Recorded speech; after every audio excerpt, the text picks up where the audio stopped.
terus gizi. Maksud tujuannya apa? Pemeriksaan terapi gizi sesuai dengan status gizi pasien dan konsisten dengan resep klinis.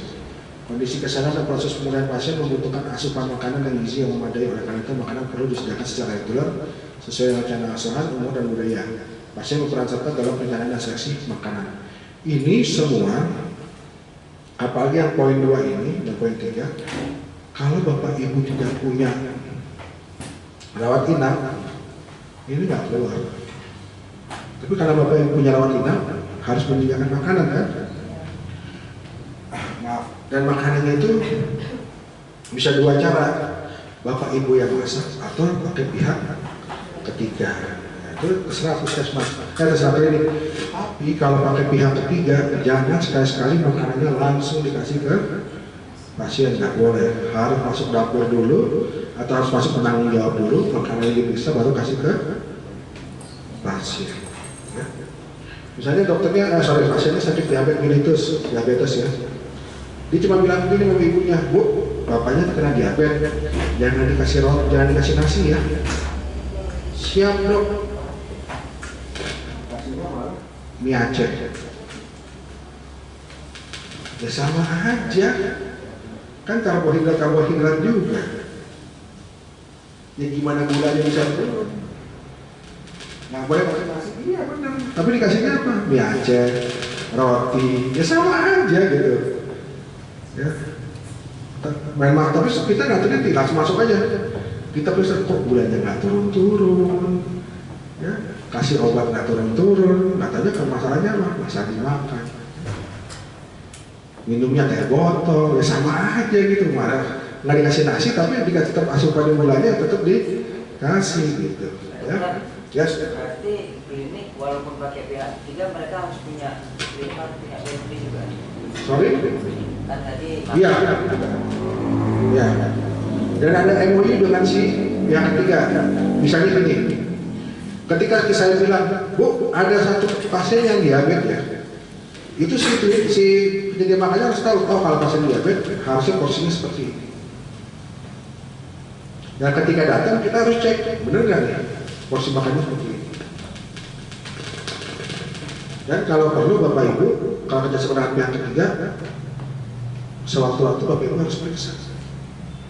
Bagaimana dia cara menerima makanan, bagaimana dia menyimpan makanan, bagaimana mengolah makanan, bagaimana dia mengantar. Ya, kita kan udah jadi, ya kan? Tapi waktu mentah kita nggak lihat. Siapa tahu sayurnya taruh di lantai. Dagingnya udah sedikit lagi yang udah mau busuk-busuk, nyari yang murah misalnya, nyari yang nggak segar. Itu kan kalau udah matang, tahu dari mana segar nggak segar.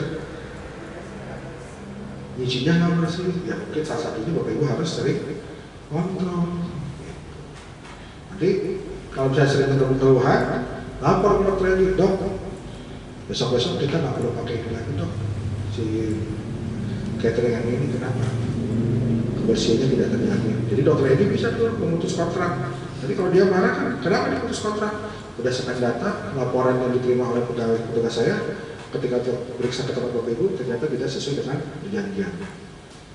Kenapa kalau nggak ada bukti itu? Kalau Bapak Ibu nggak ada bukti itu, orang itu nggak suka, nggak ada buktinya, nanti Bapak Ibu bisa tuntut perdata karena tidak sesuai dengan perjanjian. Namanya maladministrasi, ya. Tapi yes. Selama ini kita cuma berikan petugas melakukan gizi itu 1 orang. Iya. Sementara dia tugas pagi. Saya sampaikan kepada si adik, itu semua pasien yang sepanjang malam juga punya kebutuhan kalori dan sesuai dengan penyakitnya. Betul. Direkomendasikan dikasih sama kita Iya. pekerjaan diet atau menu sesuai dengan yang kamu Betul. rekomendasikan. Betul. Tapi kalau seperti Bapak sampaikan tadi, setiap barang mereka datang nasinya itu tidak bilanglah rantangnya datang terus harus berkumpul dulu. Kami kebingungan juga Pak, karena kami tidak punya pantry dan petugas itu hanya 1 orang. Bagaimana dia harus mengontrol tentang kondisi rantang yang harus dibagi ke pasien. Minimal nggak langsung ke pasien. Ya perawatnya lah, perawatnya lah. Minimal dilihat bersih enggak, bener enggak, itu loh. Kalau enggak, kalau ada apa-apa masuk, kan kita yang kena, karena ini kan tanggung jawab kita. Iya, seperti itu. Tetap harus. Nggak bisa nyelonong aja. Nggak boleh nyelonong, nggak boleh. Kenapa? Nanti kalau kita tahu salah, gimana? Pasiennya mah dikasihnya tol, kubis, mie, RB. Kapan sembuhnya? Datang gastritis, pulang gastritis plus diare. Kena klinik ngapain? Kasih aku dirawat di sini. Bukannya makin sembuh, malah tambah penyakit. Saya datang cuma mual doang. Balik-balik dari situ tambah diare. Atau jangan-jangan emang klinik ini sengaja nih bikin saya sakit nih biar lama-lama biar uangnya masuk terus. Jelek lagi namanya.